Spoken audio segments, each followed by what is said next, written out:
Welcome to selections from the Dhammapada, chapters 19 to 23, part 1 of 2, on words of wisdom. Buddha, vegan, or Gautama Buddha, also known as Shakyamuni Buddha, was a great extraordinary spiritual master from ancient India. Born as Prince Siddhartha Gautama in the 5th century BC, he would have naturally inherited the vast wealth of a kingdom. However, the prince left the palace life in search of spiritual knowledge.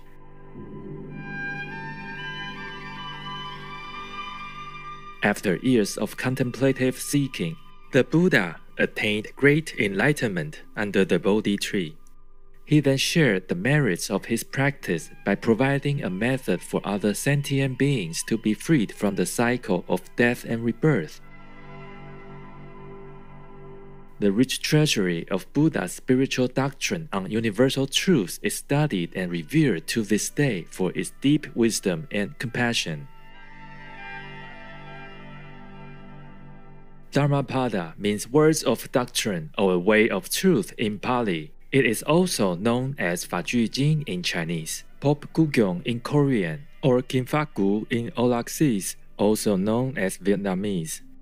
Dhammapada is an anthology of verses spoken by the Buddha, vegan, on various occasions in response to a certain unique situation. It is one of the most popular and widely read Buddhist scriptures enjoyed by both Buddhists and non-Buddhists. Its original version is in the Khuddaka Nikaya, a Pali Canon division of Theravada Buddhism. In total, there are 423 verses in the 26 chapters of the Dhammapada that convey the philosophical and practical foundations of the Buddhist tradition. The verses are mainly presented in pairs, like, for example, grief and suffering against joy, developing the mind instead of ignoring the mental attitude and conduct, virtuousness versus misconduct, and being truthful, not deceitful. The whole purpose is to illustrate the desirable and non-desirable outcomes due to our actions, speech, and thoughts.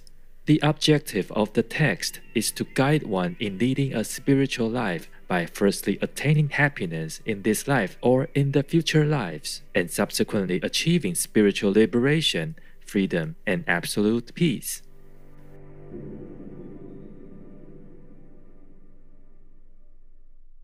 Today, we are delighted to share with you selections from the Dhammapada, chapters 19 to 20.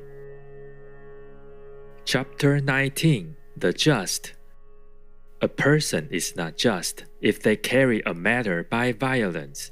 No, they who distinguish both right and wrong, who are learned and led others not by violence, but by righteousness and justice, and who are guarded by the Dharma and intelligence, they are called just. A person is not learned because they talk much. They who are patient, free from hatred and fear, they are called learned.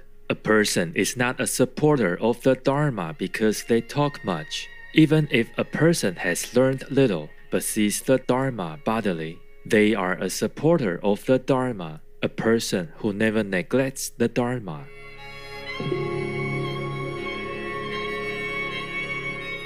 A person is not an elder because their heads are gray. Their ages may be ripe, but they are called old in vain.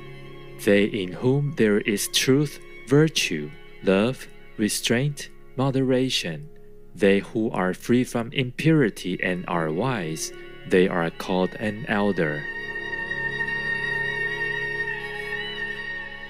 An envious, greedy, dishonest person does not become respectable by means of much talking only, or by the beauty of their complexion. They in whom all this is destroyed and taken out with the very root, they, when freed from hatred and wise, are called respectable. Not by tonsure does an undisciplined person who speaks falsehood become a samana. Can a person be a samana who is still held captive by desire and greediness? They who always quiet the evil, whether small or large. They are called a samana, a quiet man, because they have quieted all evil. A person is not a mendicant or bhikshu simply because they ask others for alms. They who adopt the whole law is a bhikshu, not they who only beg. They who are above good and evil, who are chaste, who with knowledge pass through the world. They indeed are called a bhikshu.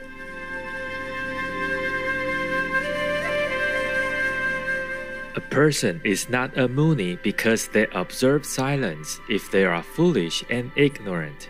But the wise who take in the balance chooses the good and avoids evil, they are a muni, and are a muni thereby. They who in this world weigh both sides are called a muni.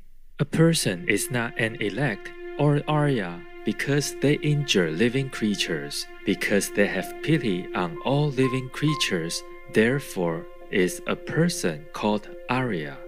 Not only by discipline and vows, not only by much learning, not by entering into a trance, not by sleeping alone, does one earn the happiness of release which no ordinary people can know. Bhikshu, be not confident as long as you have not attained the extinction of desires.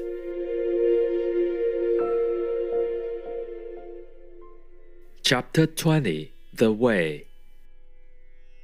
The best of ways is the Eightfold. The best of truths is the Four Words. The best of virtues is passionlessness. The best of people are those who have eyes to see. This is the way. There is no other that leads to the purifying of intelligence. Go on this way. Everything else is the deceit of Mara, the tempter. If you go on this way, you will make an end of pain. The way was preached by oneself once. One had understood the removal of the thorns in the flesh.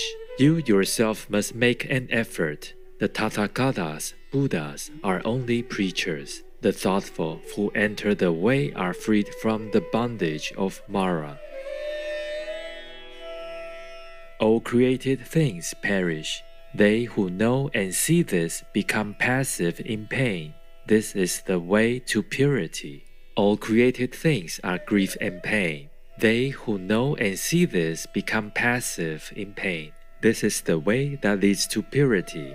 All forms are unreal. They who know and see this become passive in pain. This is the way that leads to purity. They who do not rouse themselves when it is time to rise, who, though young and strong, is full of sloth, whose will and thoughts are weak, that lazy and idle person will never find the way to knowledge. Watching their speech, well restrained in mind, let a person never commit any wrong with their bodies. Let a person but keep these three roads of action clear, and they will achieve the way which is taught by the wise. Through zeal knowledge is gotten. Through lack of zeal knowledge is lost. Let a person who knows this double path of gain and loss thus place themselves that knowledge may grow.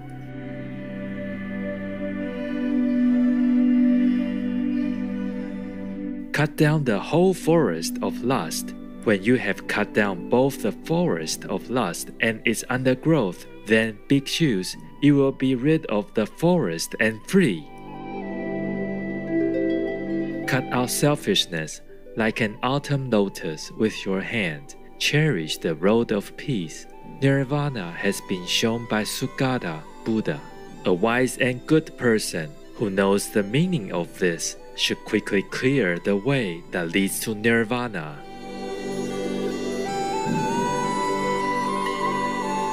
For more information, please visit sacred-texts.com. If you look at the true Garden of Eden, what were Adam and Eve eating? Fruits, berries.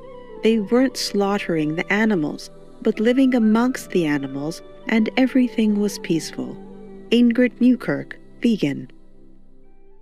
Compassionate viewers, thank you for your presence today on Words of Wisdom.